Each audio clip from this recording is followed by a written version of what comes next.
that opinion. You know, the public is also discerning. But then our opinion will be formed based on information available to us. And when one side came, it's like, oh, okay, if this is the case, this is it. But now this one is also coming. So you add the two, so the mechanism, and then you form your opinion. I think that you'll be able to form a better opinion. Initially, I think Honorable Atuforsin, Eric Estesenka, Yemma proceedings, any public, and camera TV, so, and only could saying, and the Chief Justice Peniso. Yeah. Because so far it's not yes. Shown, yeah. And because some of these things are media we will also be able to have a first-hand information. Even live, said the Ekosuni. But be that as it may, of very credible media house have reported various aspects of the cross-examination, and which means that we are getting more and more information. And media court, the way I call the CN Jumano, unless of course unko court that the court deals with evidence, and yet the Ekoswabonting, the public view mostly doesn't matter in terms of what is the court deals with the evidence and the law. So the American, yeah, there are several tools. So the American also be you one. I will say, we then and when I say you are presumed innocent until you are proven guilty, it is the prosecutor is trying to prove that you are guilty. You have to also come and prove to the court that you are not guilty. And yet, Obiani crew or Bebono and a Bema judge now determine. Me hear in same media, but I may can be from your friend is saying Daily Graphic. You say Japa or say or plead say in Attorney General bed drop the case against him because not on trusted judge, say at the end of the day, judge in the bay pepe na would once and or the Nico jailer, Attorney General on funny call and all that. So of course the all say or say from day one na Miss Shelley Ayiti when you baby call or no any finance minister then your friend said they were against the pitches, the whole transaction. Then when you juxtapose that with earlier on, the course who court say former finance minister said Tepe Abba court Abba say Atuforsin acted on this instruction. He gave him the instruction to release the letter of credit. Who juxtapose these two are? You think that because if the evidence or the testimony of Japa is anything to go by, then it means that from day one, na finance minister kura na bonyo so na onfoa so. On cry, I say even started as when he was the also no deputy finance minister. Mika Ikura no. Tepe. Yes. According to Japan, that time no deputy finance minister no am say Komodi no crash as here. Yes. So it was as far back as is it 2009. Yeah. Okay. In fact, now we begin to know a lot about the course. So, me, I've maintained, say, public officials, they must be held to account. Public money, more spending. They must be very, very careful and discreet in the way they spend it. And they say, I'm a public, no. So the American, no. So I'm a public. Make sure, say, you follow the due process. Make sure, say, you cross your T's and dot all your I's so that the public will not lose money. Yeah. So the American, and this transaction is a clear case. At the end of the day, you see a quarter ambulance. Initially, it was 200 ambulances. Yeah. That was the plan. And then later, Parliament approved for is it 60 or 50 to be purchased, and then 30 were brought. 39 you say when they came, did they meet the specifications of ambulance? And also meet because an ambulance is like a walking hospital.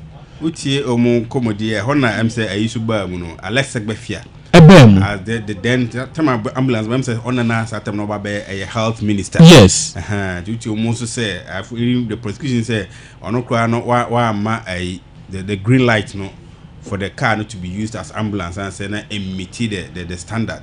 because who the ambulance enye and I mention you say ambulance is like a walking hospital. Yeah. So a hospital in motion. In very very important because in emergency situations now mostly use ambulance. And as the car is moving, there are certain activities that must be performed on the patient in the ambulance. And there are also certain machines be you see later on we heard say machines are also a money year complete ambulance no later any year then deba say yen fete, which for me does not make sense. Ishmael, so we are technical kakra, you would understand that these machines was say a year compatible with the engine because they all draw their energy from the engine. Okay, and say afena yaya car na wie so the maker no na wo kofa machine na besi engine no so say engine no ho den no any machine na ho den no mfa. What do you expect? What do you expect? And I'm told say ambulance it must come from the factory, even include manual a bet say kwanya obefa so a obe operate machines na e ambulance no. So you bring an empty van and then later you are bringing some ECG machine or whatever, but maybe medical person. But I know say on that ambulance they perform a lot of activities. And there are a lot of questions, Ishmael. But then we are still waiting till the end. And a court Becca. They paid at forcing Emma approval say is it the Big C or whatever? Yeah, Big C. Big C. Now, did you follow due process? So the American. So follow due process now. Big C follow due process, fine. But so one follows who are running. That's it. So that it will be a lesson for others. So the American. Into Ishmael, it's very very interesting time ahead. And I'm saying we started cross examination of Japan. Tape and a lot of things are coming out. Example is that he sent the Attorney General 68 messages and Attorney General responded to 2 of them and all that. Now we are getting to know a little bit more. And at the end of the day, your knowledge in the law no etimi akonanim kakra so that yes the ebebo yembra. That's Ishmael. Meso me da sebisa for 93.7 na masugo amutie no meko eye prince or prince atnas na meko answer na meko prince no Ajambori Baba eso edi biaba o wiamo so say the suffering Ghanaians have now seen how deceitful Nanado and Baumia are. They promised to make Ghana a heaven, but today Ghanaians are squeezing water out of stones to make ends meet because of poor governance, corruption, loot and share. NPP, never again. Hashtag John and Jane. Beba. All right. Ajambori Baba di ono so dia ba. Oso betimi do dia ba number de fa so ba na 0241 137162 0241 137162 na yakinka edi ama prince. Mame Emma wahana me mu akwaba. Ishmael chia na majeti for so pa. Minim se hunamu Oh yes. Kakra. Na me ho. Ye nkomo no ye BC nkomo na afi ya sanso ahwe ense me free court oba no. Ishmael, ebisi ne ohun. Me wo hwa mentiase. Say wo hwa. Your system running na yes episi any free anyway mu free any free afia ko any free ya na enyeska. The system is running. Ishmael nyana na yebetro BC ba 1990 odiazie BC aba na yetro ana ban say onye oye BC registration free na Ishmael abedru free I say ayehu de yo ade no oman ni mo ayeden. What stops you from saying say when things were good na ban fa ene ni o ma ye say timuntua because private schools almost you gonna for mutua oman no ase ye uni bi na o foso utinchim o bre chama free catch me say the aye ni say because the issue is about money. What you say sa de ne ye wo ye tuada abi dey see o for some reasons aban say we absorb or because also we free SHS is our absorb we so when you scam venture and yet me sisi we time aka ya ka 3 weeks sa 3 weeks na aka no sa bank kan ho antua ne ntemo a trust me to affect why corporations Oh yeah. Because by now, why are finalizing in all be even stocking the various with maybe answer booklet, no money there be questions about later. For answer booklet and scannable sheet, it must be going. But you see from the wire kick, I know government will find money. But my question and say, inti say watch there. Ishmael, obi do kakroka jense o sere no ntu heda wo. Inti you were paying, and there are a section of Ghanaians who mutu adada. Air private school for no. Inti say aban ni any free yesre mo. Na it's no any difficult. What you say? I don't know if sorry, I'm not politics near too much. Aban edwene say onya kwese anything for beka say hi once why went to me. But many one and this for you know Ghana him say no man ye simple sir. And he say bibia be politics. Na aban bre. Oh, I don't know one time. I don't know whether your network or another network. Can I make say? Pensioner bondholders egu Wednesday be a Pekito of Finance Ministry. But aban to make we really discuss fanye nursing as compare nursing allowance no to sa pensioner bond or no do ne kan. But aban to menye ska because of political expediency. And I feel that ade we can dey say be ka kire Ghana for say esremo obi an peka krentua we e be san absorb it. But politics tie dey you see politics nation we free mo bibia see am no go say should 1 week elapse again without wire getting the money, trust me, to our operations. Sure. It will certainly affect wire operations. Now money on my everything put the point say wire aim to me meet on one standard sir what shine amane because they are no money. So Ishmael, I feel that government sometimes must be bold enough, and opposition and Ghanaians too must understand that fine, whether it is misappropriation, mismanagement, or whatever, your current situation it say you get a point. The end results and then so since when that many bit matter they say be bold sometimes. Sometimes you face reality. Reality Ishmael is reality. What the die can down why down? It is reality. A comedy why a reality. Oba school fees a reality. Government does not have money. That is the reality. Oh my ben say that die who be politics in that who be government right now have to squeeze money from areas say bianca government into me just adding if you want. But government has to do that because no one so betia.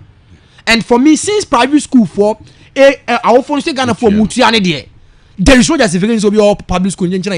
I don't understand. Mentia say de bia mentia say that. So that is the point I'm saying raise Ishmael. Okay. 93.7 episode for Masugo Amutin what a prince in Kameba na afia where ambulance and common also kakra 0241137162 do adwon che forward one yabekinka also at the amawa prince move on to the ambulance 7 kakra na afia breboma ya adamates. Well, I think say sinashaibo remember the nitty-gritties of it. I didn't work out and kind be or become by the end. So do I see your more car pass judgment in our homes?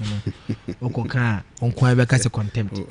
Lawyers see Chichi more show us more passing Leonard lawyers who you must more pass judgment in your area or more passiano. But in the eye can't. It's a member free the parliament angle. She said, you see how depleted a parliament are. Okay, because I know I cry show you. And NDC is bent on holding parliament to ransom. And me question maybe someone is into a 2 force and honorable. Abra or quack no frame members of parliament NDC for yourself quack say Natiana. Na di na me kwa deben C for na ekoye big C scano ene Japan money ade na say Natiana or this uncommon chire obi a. For me, I don't understand today and forever say uno bi wo party mu na ade bi ba na say ye hwe na say ono na selfish interest ye nya no face na yi. Honestly, because yes our mind no de bia no say wo pese wo di bone na utumi ye cover that your politics na say wo do hujim.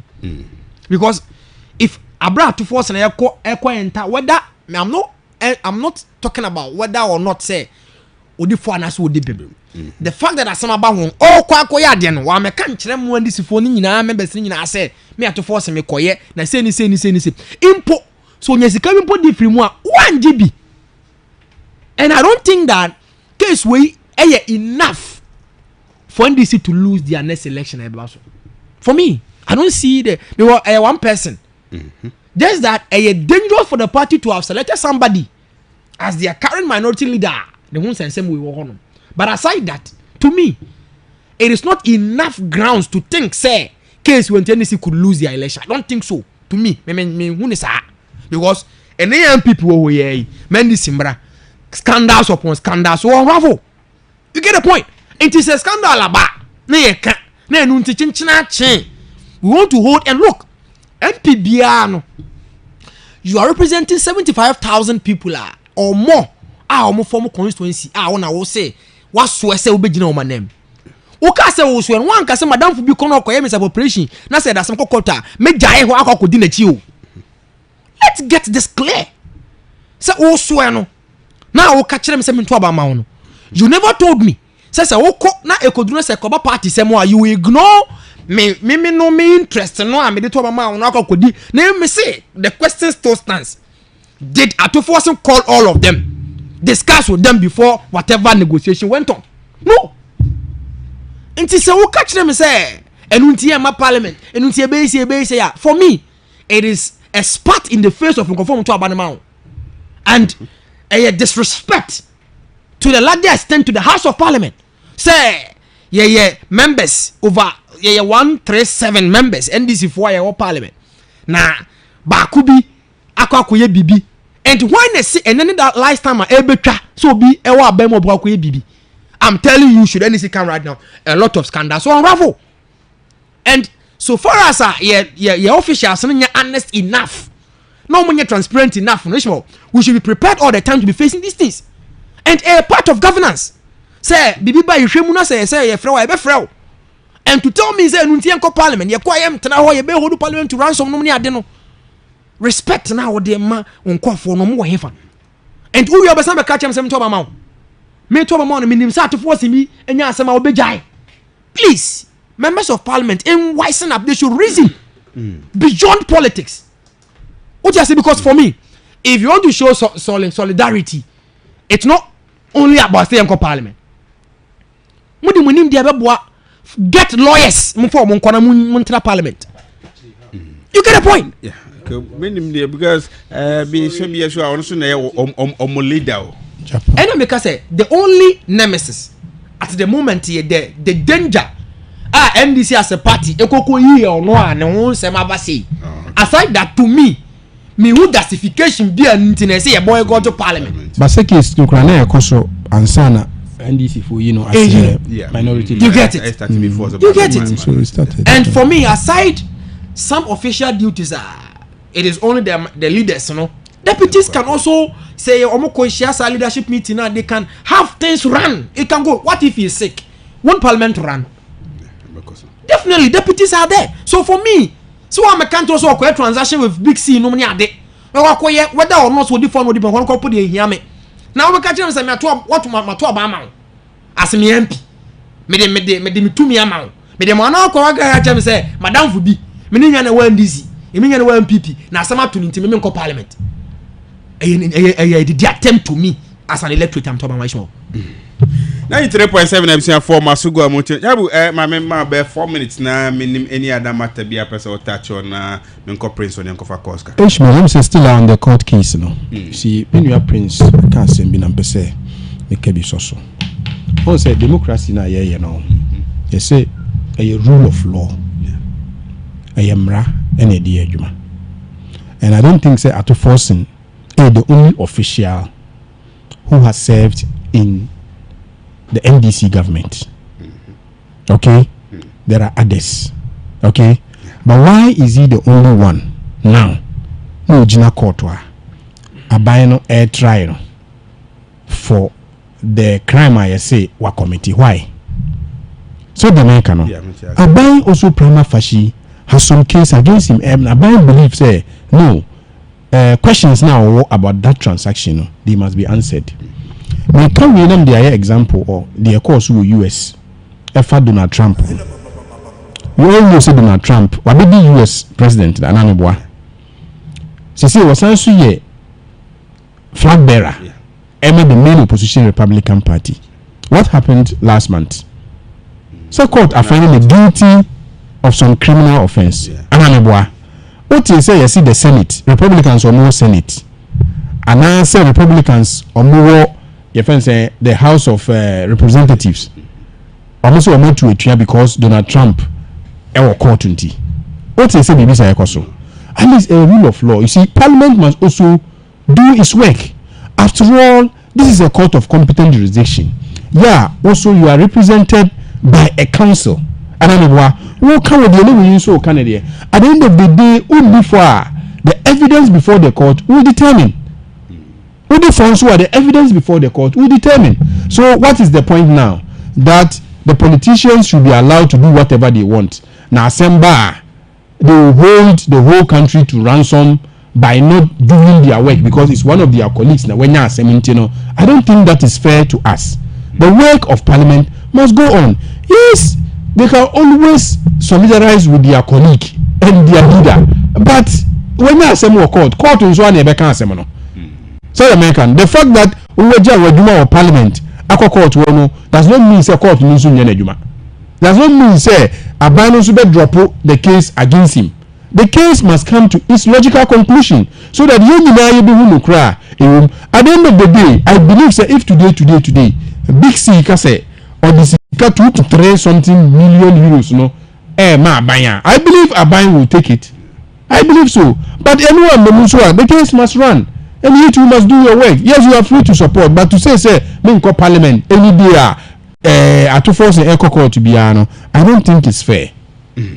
93.7 episode for Masugo Amotie no betimi show no ko YouTube ne Facebook nyana live honom Boss FM live ubenya show no eso Prince mama Emra ho ma so I think say over the period na the black challenge amputee for no komutumi koko win AFCON no na I think say Ghana J Cup or Africa senior side actually. Yen come to even just say Black Star. I heard your Chrome GB since 82. I heard your Chrome GB. Omoshani ate. Omone central commercial ate. Omoshani nya de sa. What you say?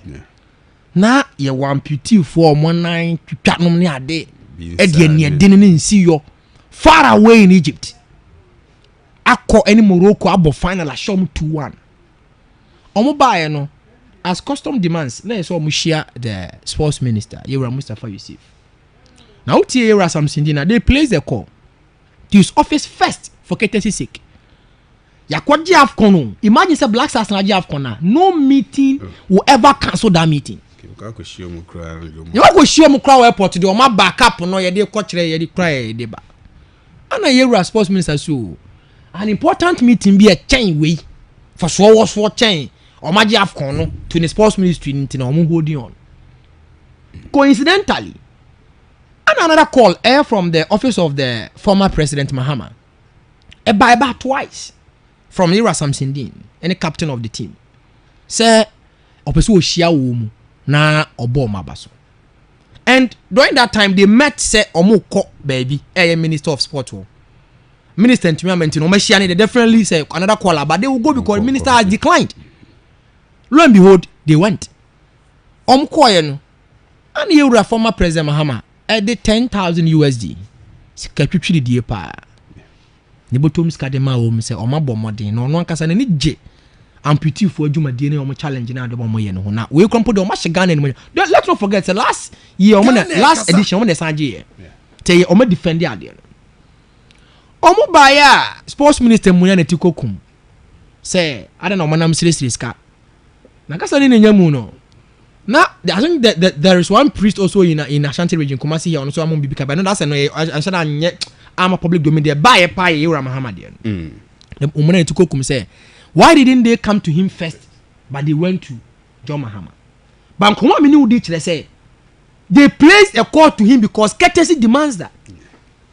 And I will say there be meeting be a here chain obi akwaje cap na Black Stars na Minister of Sport di ani mu chechire omo budget mu no ahwede etiefo ye hwane ho Blast and since 82 omo san ye hyane omo hyane ate wo papa be no omo bo wo papa ben aye de bi bia di omo chide ne papa be no omo ye so woni Central Africa wo hyane omo ate wo hyane omo nyame nko a enka nkofo nkomo ne ye bodro wo hyane anya de sa na ye de brɛ ne ama ne nyina akɔbɔbɔ ye na adwutwa no ne ade adwuka papa wo so wo meeting bi ya committee bi so akɔkɔ jiske how na Obama and Bufu no say they will come and render account. And now I'm say it angered the people.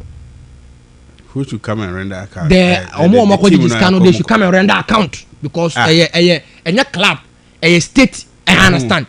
Scared of competition and I said they actually render account because a state and you some the state team no and nam SRS is a club. And that's an ensemble or any mission. Unim say omadi die no omonda mu nyina no the local organizing committee na ewo Egypt na fa omoka. The only thing government did was ticketing. Omuso omudi sa na omudi boko ball tournament na Kantamanto no mokoto jesi no. Me yenimo minister Shenkofo na bufo. Team na koto omujesi. Our Kantamanto. That is inferior. A national team of such repute. Now, where chira say just simple no manya bianche na dey pay them okwaje wey ana omo saka chiro ti scan krampo dey o matche because na wo kire wom on buy efiefuo ni nti scan dey o matche kranti no say minister per account they can only write but say obehun say scan ni dey scan dey o matche area o ma dey area am sa ana me bisa say must it always be politics? Yeah, as you asked the previous you get a point. Yeah. When your politics pa into way in can way simple and short. Your Excellency Nana Dan Kwakufado. This on artist obuafu say we come hama ha mo $20,000. Na bohon. Ni ehun say what kire say wo be ma adudi. Wo na wo no so nti obuafu wo kire mo bom siketuo. Enkofu we mu na net tobu te apamu mu. Anom dia ahumti akosua ball kikiri die ne de kom e de Kantamanto jesa akobobo awini. And now what's the day? Omakojiska Mahama. And Omakojiska Mahama is the say undisclosed your name amount to government. It can happen. So government because government bida. Because government they are black stars are scan ko baby. And I say I come for just a black star here kromunji. Omasakeke. Omosheniate. Omosheni bobo biasa. Amonya de no muso na di o machi pi. Say obi akwaje aba na so mo no bebo ano a. For me omo buy no man san kan tro say omo ma wo first omo so mbo na wo say you have an important meeting than their meeting of which I mean say as a sports ministry and can priority plans and can go show mo airport mpo na do ma call ministry no do ma call president one answer na wo bibia waye you failed enti to call sports minister ni omo kon maybe an call no from Jubilee House so then omo come hama ho it could be that maybe also react upon that but I feel that Kantamanto pa no mo koto jesi dia ene pede mamba omedi die muso na nya Ishmael nti o magiska no macha no kwa so right kasa ye mra sisi na mama fa e mo course no